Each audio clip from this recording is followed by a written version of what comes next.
Dollar. Dirt and money, no soul. Had to go and get it, ain't no time to kick it. Got a stack of flip for my foes. Dollar. Please tell me you can hear me. Don't turn your back and don't neglect me. Just let me know if you need me. Dollar. Let me watch out for my partners. Keep my money long, get my team strong. Let me run away from my problems. Yup, what's good, original crew, man? We're back on the channel. We got a new round of offending everybody today, man. We got traveling poor in 2025, which a lot of y'all probably are, or living paycheck to paycheck, was trying to live life.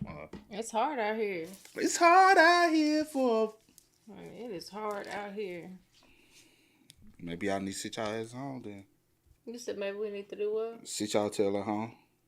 I'll be just trying to live. I'm trying to live life. Yeah, but tomorrow you got life too. You got to worry about that too. Call saving. Still rough out here. Call saving. Everything high. Yeah. Anywho. But hey, with that being said, before we get into it, make sure you check out the links in the description box. Down below. You already know where to go, man. You want to first support, all you got to do is check out down below. Also, if you enjoyed today's visuals. Lock it in with a thumbs up. All right. Somebody a little energetic, huh? You should be. You the one got the nap. I ain't got no nap. Yeah, you did. No, I didn't. Got your little 10, 15 minutes. Nah, it wasn't even that long. It was something like that. No, it wasn't. But hey, let's go. Let's check it out. Let's see what's about. You ready? I'm ready. All right, let's get Is there anything more disgusting than the pores? Ugh! If you can't afford deodorant, then you shouldn't be allowed outside. If you want to live in society, then act like it! But roasting them for my air-conditioned apartment felt unearned. So I decided to travel from Miami to Austin in the cheapest way possible in order to see how poor people eat, sleep, and breed. First, I need to get to the airport. So I open up Uber, and oh look, a cheaper shared option. Can't wait to meet my first deplorable. And fellas, it did not disappoint. As soon as I opened the door, there was a girl with "please don't look at me" vibes. I'm telling you, the body language on this chick, someone hurt her. And it wasn't just her credit score that took a hit. But I wasn't going to add to her trauma mixtape, so I left her alone. That was until we arrived at the airport. I go to help take her luggage out of the trunk when I know she has a designer suitcase. I said, "Damn, girl, your bag says YSL, yet you're stuck in rideshare hell." Anyway, one dirty look later and I head into the airport. Now, the cheapest flight I could get was on Southwest. For those who haven't flown Southwest before, they do things a little differently. Instead of picking your seat prior to boarding, you pick it when you board. And if that seems like a bad idea, that's because it is! I like to think of a civilized person, but if there's an empty seat next to me, then I'm going full Pop-Tart. Just trying to bite my lower neck like... See, on Spirit Airlines, you're a monster coming in, but Southwest makes you a monster. It starts before you even get on the plane. In the terminal, there are poles with numbers on them associated with your ticket that you're supposed to stand by, but ain't no one checking. So if they're calling Group B, then you're B1. If a passenger asks to see your phone, then start grunting. And if anyone tries to cut you, flare those elbows. Take up as much room as you can. The more unhinged you seem, the less likely someone will confront you. Then as you're boarding the plane, start looking for the hottest woman you can find. Because either one, she'll be into you, which is great, or two, she'll be disgusted by you, which is also great. You're either getting a future blowy or a free armrest. It's a win-win either way. Now, if there's no hotties, then just find a seat with an empty one next to it. From here, you have two options. You can either go the civilized liar route and place your luggage on the seat saying, "My wife's coming," or go full-on animal. I'm talking noises, drool, and erratic movements. You want people to look at you and say, "No. No." On this flight, I leaned heavy into disgust. Anytime someone used an overhead near me, I just pick my nose while making direct eye contact. They try to challenge me and I'm wiping it right on their seat. Don't test. Oh, that's gross. Would you do? Nah, No. You wouldn't. Just hit it with the. How you doing? No. You wouldn't? No. You just show you like, hey, you can sit right here. Near me, I just pick my nose while making direct eye contact. They try to challenge me and I'm wiping it right on their seat. Don't test me, Carol. I want my elbow room. Luckily, my strat works and I'm blessed with horizontal freedom. Now, what was the plane like? Trash! Total trash! No USB, no monitor, and like I mentioned earlier, no human decency. Person in front of me kept coughing, not even trying to cover their mouth. You trying to get a seat, I get it, but the doors are closed. So how about you put on a mask before I donkey punch you? Can't cough if you're unconscious, Debbie. Flight attendants weren't helping either. All they did was walk the aisle and spray some disinfectant. Like, at least spray the face. Bad. Hitty. But instead, the crew decided to ignore the biohazard and move on to the safety briefing. You know, where they ask the dumbest question possible. Are you able to help out during an emergency? What kind of emergency? Main door won't open and I gotta activate the fun slide? Then sure. We crash land in the middle of the Atlantic? Then Fuck no. You know what's better than helping out your fellow man? Not dying. Only first class seats are now on that life raft, and I'm not waiting in line. Anyway, we begin to get towed onto the runway when I could hear someone getting real nervous. So I said, wait, what was that noise? Panic is the ultimate in-flight entertainment. Then after a bit, we reach cruising altitude and they begin to hand out drinks. Now, most airlines bring a beverage cart down the aisle, but instead Southwest would take your order, then come back with your drink, which wouldn't have bothered me if they weren't holding my cup by the rim. Oh, you want some orange juice? Well, how about a little Derek with that? My germs. Fast forward a few hours later and we land in Austin. I hopped in another shared Uber, except this one had a guy in it who was trying his hardest to spit game at me. Now, I'm a flirt, but I'm not a tease. So I say, hey man, I feel like you're trying to shoot your shot right now, but just want to let you know that I'm straight. And he replied with the classic, well, have you ever tried it? I said, bro, I can't stick a hot dog more than 2 inches in my mouth without gagging. I eat a lot of protein, so my back door is real stinky, and my biggest turnoff is the smell of poop. So no, I haven't tried it. Anyway, 10 awkward minutes later, and we arrive at my hotel, the La Quinta Inn. Immediately, I noticed a fire truck outside, which is always a great sign when you're looking to sleep. Now, before I tell you how trashy the hotel was, do you want to I ain't gonna lie. I never stayed at one of those. The La Quinta. How you? I see them all the time. I thought they were decent. From my understanding, they were pretty decent. Right? I don't know. I feel like I don't think I've ever stayed in one. No, I've never stayed in one. So you feel like she bougie when she No, I've just never. She want to be. She like I like I don't the best want to be of the nobody best. but myself. And I said bougie. I ain't saying you trying to be anybody else. You I'm are being not bougie. yourself. No, I've never stayed in one, but you say yes, I have. No, I ain't said it.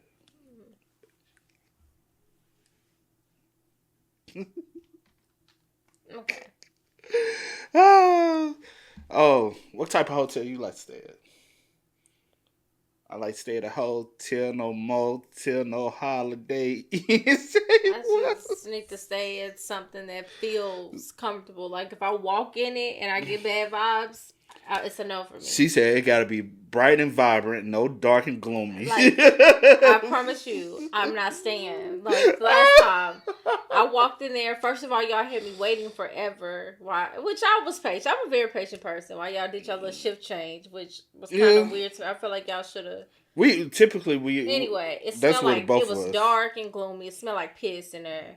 Well, that was your. And it was piss. Hold on. Because somebody pissed. Somebody actually pissed on the elevator, in front of the elevator, and on the elevator. The room, I just was getting bad vibes, and it was ducked off, and it's like, I said, no, thank you. No, thank you. I went back up, and I canceled, and They still charged you, though. They charged me. For a night. They charged, they gave me some of my money back, and said because their little rule was because after 30 minutes of checking it. Well, y'all the one had me waiting. Well, technically, you had went down there and it was 20. It was 15 minutes. It was 15 minutes. Y'all the one had me and waiting. y'all was like, could you wait? And by the time y'all came and be able to then it was 30 minutes because y'all was BSing. Yeah. But I didn't even argue. Just give me what y'all gonna give me so I can leave. Because I ain't got time for this.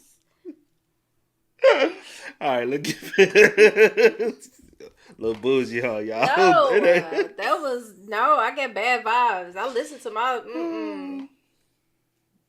Always a great sign when you're looking to sleep. Now, before I tell you how trashy the hotel was, do you want to guess how much it was a night? $53. $53 a night! I didn't know there was anything under 100, so I knew it was going to be bad, but like a Kanye interview, it just kept getting worse. So I went inside and was greeted by a lady with neck tattoos. She tells me, you're lucky, they were about to shut the place down. I said, what do you mean shut down? She said there was a small fire a few hours earlier in someone's room, but it's all right now. Anyway, here are your keys and checkout's at 11. Right. So I head up to my room, but there's caution tape outside of it. I'm thinking, did this bitch give me ground zero? So I go back downstairs and Miss Damage says not to worry about it. I said, this feels like something I should definitely be worried about. Right. She says, all right, well, if you want, we have a handicap room still available. I said, all right, I'll take that one. So I go to the Pop-Tart room, and the first thing I noticed were toenail clippings in the corner. And they weren't clean cuts either. Bro was chewing. And that pretty much set the tone. Everywhere you looked was another OSHA violation. Bathroom light was melting, paper cups had mold on them, and there was a small Filipino girl under the bed saying, you didn't see me. It was a disaster. If La Quinta is the Mexican Trump's trying to deport, then fill the bucket bucket with ice. Anyway, the reason I went to Austin was to see comedian Mark Normand. He was performing at the Paramount Theater, which was a short 10-minute walk away. I thought it'd be a great chance to take in the sights, but it turns out the sights were mostly tents, needles, and grown men arguing with pigeons. I spent most of the time playing the game homeless or dead. But once I got past the human suffering, I arrived at the historic Paramount Theater. Now, I don't know when this theater was built, but it was definitely before black people had rights. Every once in a while, you could hear the faint whisper of, "Not your kind." And just like segregation, I felt like a second-class citizen as my seat was all the way at the top. So I headed up to the balcony and immediately got nervous because the angle of the seats was so steep. There weren't any guardrails either, so if you fell, it'd just be a human water slide to the bottom. Worst part is you'd probably survive. You said you ain't messing with it? I would've failed because I'm too clumsy. You are clumsy. I'm clumsy, y'all. Yeah, I you just, See, like, I wasn't going up there in the first place. I wouldn't want to go up there in the first place. Yeah. Like, I'm not trying to look over at the. I want to see you at the eye level. Yeah. You know? There weren't any guardrails either, so if you fell, it'd just be a human water slide to the bottom. Worst part is you'd probably survive. I mean, fully disabled, but alive thanks to Gary and his girlfriend who definitely didn't want to be there. So I got to my seat, which was tighter than an Asian preteen, except the only one getting violated were my hips. You're not shoulder to shoulder with the people around you, you're interlocking, which honestly added to the whole communal comedy vibe. Made it feel like we're all connected, because we literally were. Anyway, the show was great, but exiting the theater was a nightmare. Huge traffic jam getting out, and we are one fire away from Trample City. All it takes is one person crawling over another for the real trauma to begin. But luckily, I made it out and walked back to my dirty La Quinta. Upon arriving, I noticed 3 police cars outside, and I'm just praying it's something small, like a suicide. There could be a full-on drug bust where they're bashing indoors. It's gonna be hard to sleep through. FBI, open up! But sleep was out of the equation because the fire alarm had a low battery that would randomly... I know it's illegal to take the battery out, but it's also illegal to torch. I wouldn't have heard none of that. I would have been sleeping like a baby. Yeah, you not me. Shit, I can't stand that shit, bro. That's the most annoying. I mean, too. I'll be... Alarm had a low battery that would randomly... I know it's illegal to take the battery out, but it's also illegal to torture people. So I went to remove it, then paused thinking, wait, what if this triggers it for the entire building? A fire department was already there once. Maybe this is what somebody was doing. Screw it! Fast forward to the morning and I wake up feeling terrible. I don't know if it was the beeping or jet lag or a girl under my bed crying, but I did not sleep well. However, I needed to get the hell out of this dumpster. So I packed myself up and headed downstairs where the dude at the front desk asks if I enjoyed my stay. My response was, beep. Then I headed outside and was about to order another Uber when I noticed someone driving a rickshaw. I thought slave labor was illegal, but apparently not in Austin, so I flagged him down and asked if he could drive me to the airport. He says sure, and I hopped in his shopping cart. Now, I am not exaggerating when I say this is the most dangerous thing I have ever done. The top speed is only 15 miles an hour, yet he decides to go on the f***ing highway. We're just riding the shoulder like it's some sort of Mario Kart shortcut, and there's no seatbelt, so every time we... Like, what did you think was like... How did you think... But the airport might not have been that far for him. But what other way would you? I mean, I guess you got like little side roads or something. Yeah. But he want to get on the highway. I ain't gonna hold you. Ain't no way in hell would have got on this to go to the airport though. I'm done. He said he wanted the cheapest experience as possible. Well, he got it. Highway. We're just riding the shoulder like it's some sort of Mario Kart shortcut, and there's no seatbelt, so every time we hit a bump, I'm just launched closer to Jesus. Worst part is he's only driving with one hand while vaping with the other. I'm gripping the seat for dear life as this guy's hotboxing the highway. But luckily we made it off the freeway, and I could see the airport in the distance. I say to the guy, I don't know they allowed rickshaws in the airport. He says, wait, they don't allow these? I said, I don't know. You're the one pedaling. Then he pulls over, and now I gotta negotiate. I have at least a 25-minute walk with luggage. So I say to him, well, I've seen golf carts there before, so I'm sure it's fine. Spoiler alert, totally not fine. Because as soon as we pulled up in front of the gate, security stops him with the most, bro, what are you doing face? So I grab my luggage and dip, saying, good luck, buddy. Now with all the side quests complete, I only have one mission left. The final boss of budget travel, Spirit Airlines. I thought the battle would begin in the air, but Spirit hit me with that pre-flight cutscene. A gate area filled with glitchy characters, control-smashing toddlers, and a level 1 mage casting vape clouds. But I beat too many welfare dungeons to let some scrubs end my run, so I equipped my neck pillow, loaded into the cabin, and prepared for turbulence. Is that bitch painting her nails? Is that guy eating a turkey leg? Is that another bitch painting her nails? Who are you trying to impress? Your probation officer? Sorry to tell you, bitch, but nail polish won't hide the smell of generational failure! But my favorite passenger was a guy who had what doctors call he was playing one of the... What you say? I said, bitch. I didn't say that actual word. See, you crazy. Failure! But my favorite passenger was a guy who had what doctors call squirrel brain. He was playing one of those seizure games like Candy Crush. And you might think that'd be enough stimulus, but Not for this guy. No, while still playing the game, he opens up his laptop and starts watching the most mind-numbing, sensory overloading, brain rot known to man. Fast and Furious! Oh, I just wanted to shake him saying, unplug! Unplug! But before I could finish my exorcism, we touched down in Miami, which meant I had officially survived the poverty gauntlet. Now, when I started this video, I had one goal in mind: farm the suffering of others for content. But somewhere between moldy cups and racist ghost, I felt something I wasn't expecting. Respect. Respect for the Uber girl who didn't let fear trap her at home. Respect for the rickshaw driver who risked a felony for a $20 fare. Respect for Gabriella for holding in a sneeze when I was trying to sleep. Because getting through that kind of chaos day after day isn't pathetic, it's impressive. I mean, these people are literally surviving conditions that would break most of us. Imagine being a rainy day away from, well, guess I'm not eating today. Who needs calories when you're the engine? See, poverty doesn't just drain your wallet, it drains your time, your dignity, and your ability to rest. There's no days off when struggle is your full-time job. So the next time you see someone barely holding it together, just remember, there's still a person. Unless they smell. Then they're an animal that needs to be put down. Shh, it'll all be over soon. One nose pick can get a lot of elbow room. Small sacrifice for a big reward. You know what you want to do? Oh, you want to push that subscribe button? He's just a dirty motherfucker. Push the button. Nasty. Honestly, I can't even stay there. Because it's like, if I see nail shape, I'm thinking, what is the bed height? I guess the beeping would be enough for you. The nail clipping. But my thing is, what is the bed hiding that I can't see? Right. Because if you got that in a corner, y'all like, yeah, I'm good. Yeah, that's all I'm saying. That's all I am saying. I feel man. you. I feel you.